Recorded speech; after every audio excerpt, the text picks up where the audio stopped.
¿Has escuchado alguna vez a alguien decir esos colores o tonos son cálidos o fríos? En esta ocasión hablaremos de la temperatura del color. ¿Qué es, cómo se usa y dónde o cuándo aplicarla? O mejor dicho, ¿en dónde está más presente? Empecemos por el principio, hablando sobre el círculo cromático, que es una herramienta de la colorimetría que junto a esta estudia los colores y logra darles un valor numérico. Empezaré a hablar de una forma muy resumida sobre el círculo cromático, que si tú eres un estudiante de estilismo, diseño gráfico, pintura o fotografía, vas a estar más familiarizado con estos términos, ya que el círculo cromático es una representación circular de los colores, empezando por los colores primarios que tienen la particular característica de no conseguirse con la mezcla de ningún otro color. En estos tenemos al rojo, amarillo y azul. Con la mezcla en partes iguales de dos de los colores primarios, obtenemos los colores secundarios, que son el naranja, verde y morado,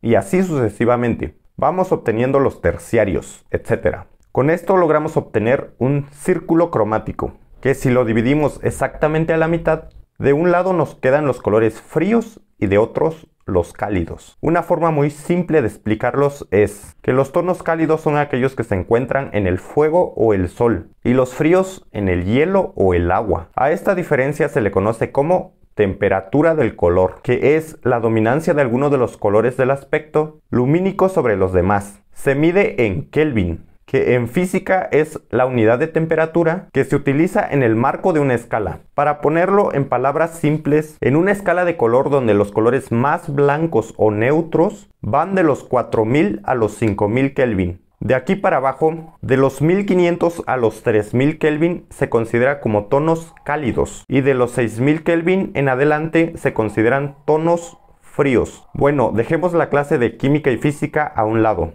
y hablemos de lo que en realidad nos interesa y es más fácil de aplicar. En diseño de interiores podemos ver aplicado este equilibrio de color. ¿Has notado que no es lo mismo los colores usados en un hogar, que lo que busca es que sea un lugar acogedor, que a una tienda departamental o negocio? Te lo trato de explicar así.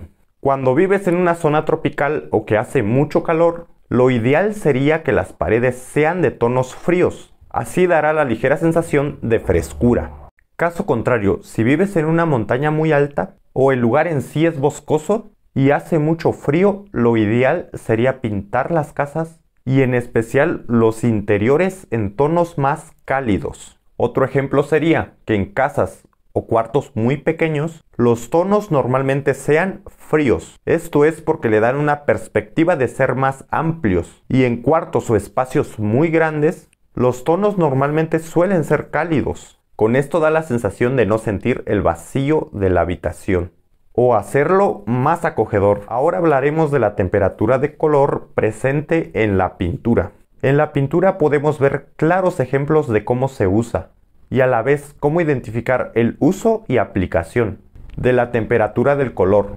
Nos centraremos en ejemplos de pintura de paisaje, o mejor conocido como arte paisajista. Es aquí donde es más clara la aplicación de la temperatura de color, ya que está muy relacionada con el clima predominante de la obra. Es decir, cuando vemos una pintura de una playa, normalmente los colores que prevalecen son los cálidos. Si caso contrario pintamos un bosque, los colores suelen ser más fríos. También si pintamos un valle despejado, independientemente de la hora del día, los tonos usados son más cálidos. Si a ese mismo paisaje le agregamos un cielo nublado, los tonos a fuerza tienen que ser más fríos. Esto para no perder la armonía y coherencia frente al espectador. En pintura existe un pequeño pero no menos importante paréntesis, y este es que el color como tal no tiene temperatura intrínseca, sino más bien la temperatura está intrínseca en la luz, y usamos los colores para simular la luz con su temperatura per se. La temperatura de color en la fotografía. En esta disciplina es más conocida como el balance de blancos. Esta se obtiene ajustando tu cámara en el apartado balance de blancos. En esta nos muestra una serie de opciones, desde el modo automático, que no siempre es muy preciso, hasta uno que va de luz día, que es lo más frío que ofrece, hasta la opción temperatura de color, que es lo más cálido que ofrece la cámara. Todas estas medidas por la escala Kelvin. Otra forma de conseguirlos es usando un software para revelado o edición de fotos. Las más conocidas son Lightroom y Camera Raw de Photoshop, en donde tiene un apartado llamado temperatura que te permite manualmente ir llevando tu fotografía a tonos más cálidos o fríos. También con el famoso gotero, que al colocarla en un área blanca, hace la modificación de manera automática.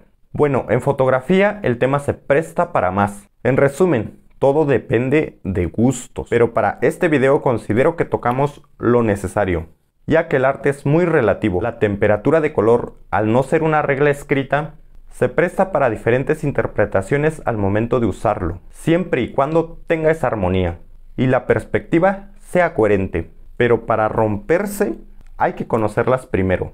Gracias. Si te gustó el tipo de contenido que hago, no olvides suscribirte, darle me gusta y dejar tus comentarios.